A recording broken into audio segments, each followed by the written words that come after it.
So welcome back, everybody. It's time again to meet our community, the Hispanic business community here in Orange County. Powered by the Orange County Hispanic Chamber of Commerce and Orange County's only community radio station, OC Talk Radio. Streaming live from our studio here at the University of California, Irvine's Beale Applied Innovation Center with the main man himself today here, Ruben Franco's in town. Thanks, Paul. Appreciate it. Yeah, the Orange County Hispanic Chamber podcast. It's our community podcast, and it's because our community is your community. We want to bring out what our community is all about to you. And we have a special guest today, Carol Robles, who's one of our great members of our chamber, just an ambassador for us. She's been involved in the community, not just with us, but with the NHBWA, on the board of that great Hispanic women's business organization. And she's just a fabulous person, and we enjoy having her as being part of our chamber. So we look forward to a really fun discussion. So, Carol, we always start off the podcast with just you telling us a little bit about you and your life, and just give our audience a little bit about who you are and what you do. And all right. Well, thank you. What an honor to be here. A little bit about me. Well, I am first generation, the oldest of 4 children. So I have 2 younger brothers and a younger sister.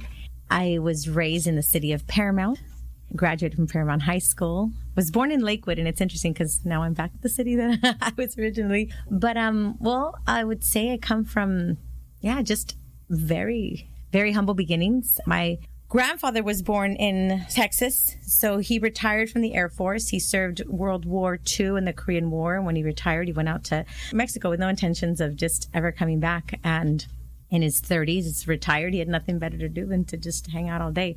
So he had to come back to the U.S. after liver issues, brought all his kids. So he had 12 children. Wow. And he brought all his children. So my mom came here to the U.S. at the age of 13. Yeah, just hearing her story and how she was just all of a sudden exposed to a new country and reality and having to learn English. Just knowing her story and how hard she worked. She went all 4 years to attended Paramount High School for all 4 years and was very involved. She was a cheerleader and super involved in school. And she shared with me how she would fundraise to be able to purchase her uniforms. So that was instilled just from learning about her, just instilled in me. So parents got married, born, and we had our siblings. And when I was 10 years old, my dad passed away in a car accident. So that was kind of where the story for me in terms of just working hard began, because knowing my mom's kind of background. But that's where things started for me, because we went from just living a regular life where dad's the provider. He was a welder. So it was regular life to now having to make ends meet. So I remember my mom, she made everything fun. That's where I get a lot of my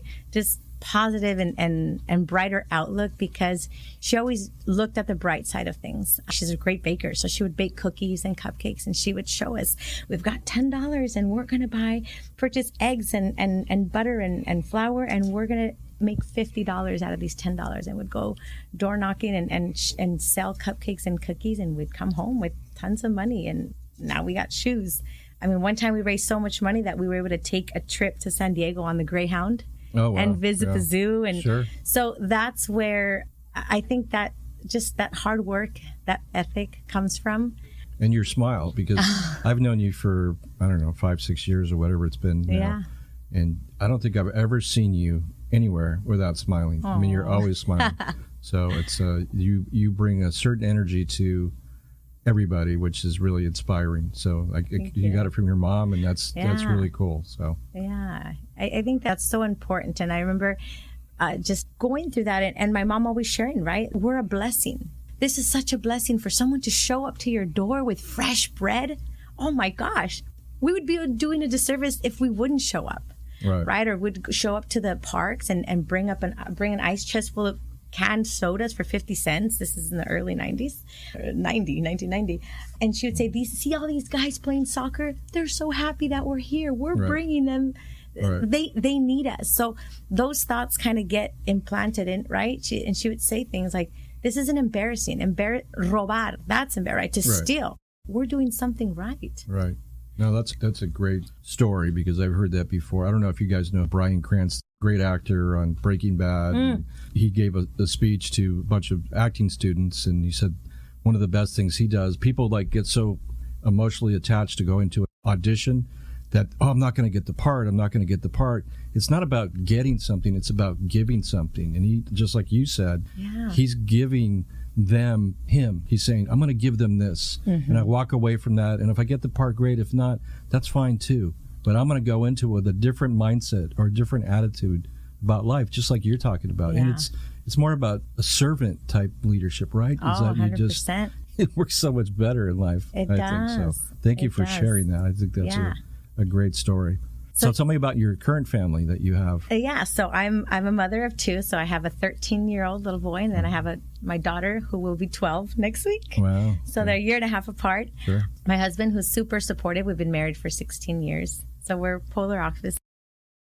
He's in education, and he's just very reserved and mellow, but super supportive. So I love that he gives me my space to shine and be crazy. Yeah. Because he's who grounds me. It's what I needed. Right. We're excited. We've got two kids. Kids just started school today, so I've got two kids in middle school. And Well, that's great. Well, do you guys have any hobbies you like to do as a family or yourself personally? Or So we love to travel. Okay. We love to travel.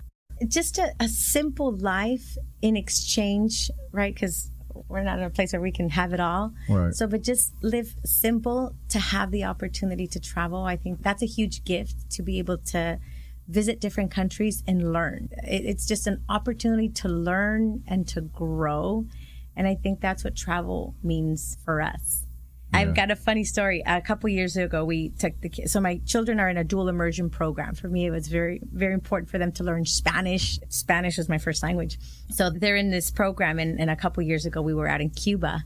And my daughter says, Mom, do they have dual immersion Because she knows that they don't have them everywhere. It's very limited. They saw how hard I worked to get them into that school. She says, do they have a dual immersion program in Cuba? And I said, why? She says, because they speak really good Spanish. I mean, just Cuba ranges right from blue eyes to just all colors. And she thought, wow, they speak really good Spanish. And I said, no, Mama, this is their language. There's all shades and colors, and this is their first language. She says, oh, wow, okay. I thought that they also went to special schools. Right. I said, oh, geez.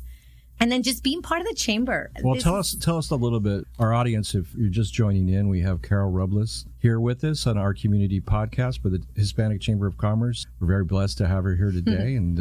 But tell us a little bit about how you got involved with the chamber. So I came on board almost 5 years ago as a sales rep and a consultant for Paychex. And in the past, I worked in higher education, and I've always had a really soft spot for working and serving the Latino community. So I worked previously helping with financial aid and scholarships, and would attend AB 540 conferences at UCLA and different schools just to help educate on the resources that there are. So an opportunity came about here when I was out there. I was out there for 11 years, and one of my good friends shared with me about Paychex and that there was an opportunity for a multicultural rep to work with the Latino community. So I decided to take the opportunity, come on board, and looked for resources within the community to be able to connect. And I discovered the chamber. I remember the first breakfast event that I went to at Orange County. I was welcomed. Carlos Muñiz, Carlos Barahona, just John Gutierrez. Everybody was so welcoming. I thought, wow, I can't believe I get paid to do I can't believe I get paid to do this. I connected right away and asked, how can I become a member and what it looked like? And I haven't looked back since. It was amazing. A week after, I was invited to the Small Business Expo at the Fullerton Hotel. Tons of opportunities to connect and give back and be a part of. And I just felt as part of the family immediately. Yeah. Well, we could tell. I mean, you were all in immediately, and you became our Ambassador of the Year in 2019, I believe. Yeah, a year later. Which is a huge award because, if anybody knows chambers, we have a board of directors, we have sponsors, we have corporates, we have nonprofits, but we're not anywhere without our ambassadors, people out there talking about the chamber, letting people know who we are and what we do. And so we truly appreciate your service to that. You were out yesterday at our golf tournament, volunteering in the hot sun. So we appreciate that. You're also involved in the toy drive too, right? Yes. I've had the opportunity to participate, and it's moments like this that I find so rewarding. I think there's a bigger gift for me when we give. It's just so much greater to be able to give. Last year, I participated on behalf of the board of NHBWA, and we awarded scholarships to our students. And even when we're figuring out who's going to receive these scholarships, so to be on stage and award that scholarship on behalf of this nonprofit organization and just see how touched the student was, it's so moving. And that's where you're reminded of the difference, right? When we've taken out trips to Tijuana, to the orphanages, with Lucy, with the team that comes together. Some people are able to be there in person, and so many others are able to contribute from far. But just being there in those moments where you're face to face with these children and the smiles, these students, right, that are receiving these scholarships, I think that's the biggest piece where you think, I wouldn't trade this for anything. The toy drive is a huge signature event that I've had the honor of participating. That event is so much fun. And then it's that much more rewarding when we get to go deliver, right? When we get excited about everything that we were able to collect, and then being able to give it to these children. Again, going back to my childhood, I was a recipient of that, right? At the age of 10. And life gives you these moments, right? These learning moments. And I remember one year we received, right? Somebody sponsored us, and right, because we've done that, right? We sponsor the age of the child and what they want on their wish list, shoe size. And I remember one year we received gifts, and I remember we each of my siblings got 4 or 5 gifts. And my mom said, okay, everybody's going to choose a gift that has a higher need than we do. So I thought, wow, oh my gosh, I can't believe, right? And now I think back, right? At the moment, it was just second nature. Oh, okay, I've got 5. I'm going to give the smallest one, right? Or you just choose a gift because everything's wrapped anyway, so you don't know what you're really giving. But we went and handed it off a few blocks down where we lived. But those are those teachable moments where now as an adult, I think, wow, what a gift that we were taught to give even when we're in need. So I give my time. You get so much more back, and bringing my daughter with us. And this is all part of being connected to the chamber, these relationships that organically just develop. And I tell my husband, I said, gosh, I can't believe that, that I get paid to do what I do, because obviously, right, you get your check, but it's so much, there's so much more that I receive that I think, wow, it's only fair to give back, because I think we're very blessed to live in the Orange County community and work, live, and play. And I think people like to collaborate here and work together. And that's one of the great things about our chamber. I grew up in LA County. So when I came down here, I got involved in this chamber. I didn't know anybody in Orange County, actually. We're just connected to a lot of great people like yourselves and others that want to work together and do stuff. So we're very fortunate to be able to do that and have you being an ambassador of us and all that. But I love it. Yeah. You work for Paychex, and I wanted to ask you something on it, because there's something that's, people think of just, Paychex, payroll company. Okay, you just process checks for payroll. But there's an important issue right now with a lot of our small businesses, like ERTC, and getting some money back that a lot of small businesses don't know about, which is, can you briefly touch on that? And there's a way they can come back to us, and we can help them with that from our Small Business Development Center, Finance Center. But why don't you touch on it from the Paychex side, because you help those businesses kind of set that up and then get that money back. That it's not free money, because it's with money earned, but talk to us about that a little bit. Oh, that's been one of the most rewarding things, and because part of my role, right, in my position is to be able to build relationships with accountants, CPAs, tax attorneys, insurance agents, because they are the ones who are working with small businesses. And I was having a conversation with an accountant. I said, gosh, now I know how you feel when you deliver the news to your small businesses or to your clients, right, and say, hey, you're going to get a $7,000 tax refund, right, during tax season. How grateful they are to you, because you're the one that helped them. I said, and now I've had the opportunity for the first time ever over this last year to make those phone calls. I've got a client here in Irvine who is receiving a refund of $880,000. That's been the biggest one for me. Almost $1 million that they're getting back in a refund. Right. My bankers are also sending me tons of business right now, because an $800,000 refund means that money's going to go into someone's business bank account, and banks love to have high balances. So in 2020, businesses just went through a rough time. The government stepped up and helped with the PPP loans, right? Yep. And now something that they have also done is that for businesses who have maintained their employees on payroll, they are receiving what is called an employee retention tax credit, right? As a form of saying thank you for keeping your people employed and not on government assistance or unemployment. Thank you. So initially it was businesses had to show a 20% drop in gross receipts from 2019 to 2020 to show that they were affected. But then they expanded that. So now there's 2 other additional ways that businesses are able to receive these tax credits. And it's a credit, but in form of a refund. So that's the nice thing about it. It's not just, you're going to get a credit and you don't get to pay taxes for this long. No. And it's going to take some time for them to get it, but they're going to get it. Now, the second part of it that they've expanded it is businesses that were forced to shut down or make major modifications to their operations, right? One business that comes to mind is restaurants. Restaurants 100% had to shut down or make major modifications. So they are impacted without a question. And then the third one is the startup businesses, right? But the big one that I've seen a lot where we're seeing 325,000, 120, 78,000, right? These refunds is for those restaurants, right? That were affected from March 16th of 2020 up until June 15th of 2021. Paychex is helping by making all those calculations, and they charge just a standard flat fee per return that they have to go back and amend. So again, this client that's receiving this almost $1 million refund, they paid a little over $6,000 because it's just, it's flat rate. It's not a percentage. I've heard of brokers. I was talking to an accountant who said there was a broker who charges 10% up front or 30% after they receive their refund. Oh, wow. Could you imagine? Yeah. 30% on 800,000 or even 10%. That's a lot of money. And they only paid. So if Paychex doesn't charge to do the calculation, so I've had a lot of businesses come over from other companies. And what we do is we have an extraction team. We pull all reports. We go through the calculations.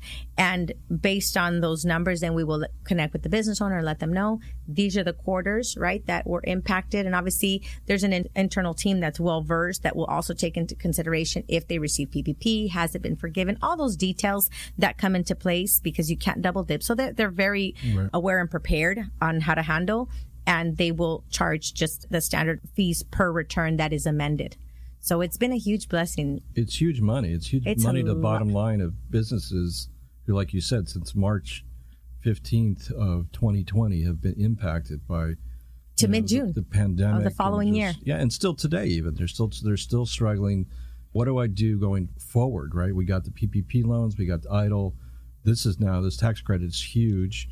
And then even beyond that, what do they do? And so that's fortunately we get to work in a space with the Hispanic Chamber and our SBDC Finance Center of helping companies. We work with a lot of different banks and work with companies like yourselves as well. And, just trying to help small business. So it's really gratifying that we're in this space, right? So it's not just about giving back to children, which is great, and scholarships that we did yesterday for golf, but also the small business owner, which is 95% of businesses in this country are small business owners, right? It's great. Is there anything else you want to share with us?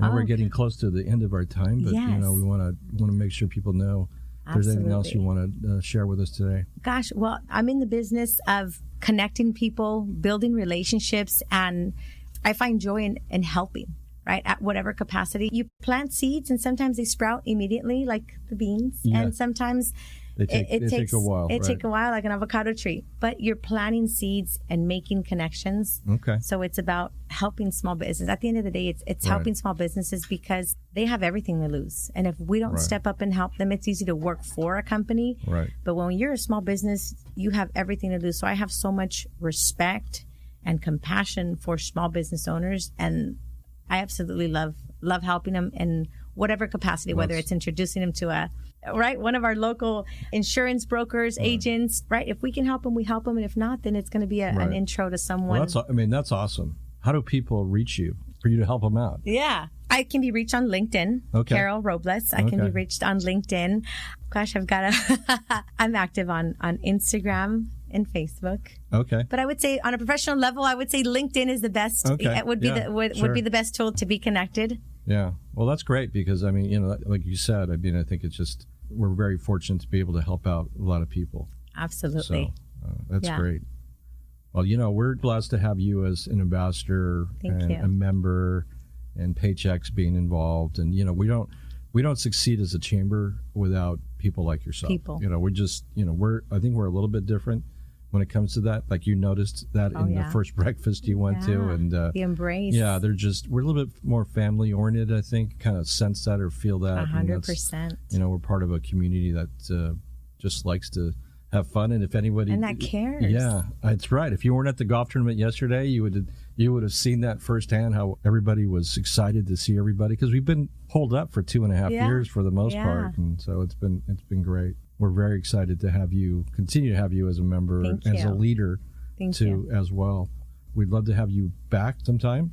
Yes, I'd love to come out. I got some ventures coming up on starting my own business. So as that unfolds and I continue in preparation, maybe I can come back and share where I'm at with some other big thing that you're doing, and trying to highlight. That'd be great too as well. Maybe it's the next toy drive, or it's the next venture down to the orphanages in Mexico. Yes, absolutely. Or where life takes you, right? Yes. Because you're doing some great things out in the community, and Thank you. We appreciate your leadership for that. Thank you. Thank you for allowing me to serve. Okay. Well, we just want to thank Carol Robles for being our guest today, a fabulous guest, and just a great person and leader for us here at the Orange County Hispanic Chamber. And thank you to our audience for joining us on our Orange County Hispanic Chamber podcast, because our community is your community. Well, there you have it. Another great reason to tune in each and every time to meet our community, the Hispanic business community here in Orange County. Powered by the Orange County Hispanic Chamber of Commerce and Orange County's only community radio station, OC Talk Radio. Streaming live from our studios here at the University of California, Irvine's Applied Innovation Center.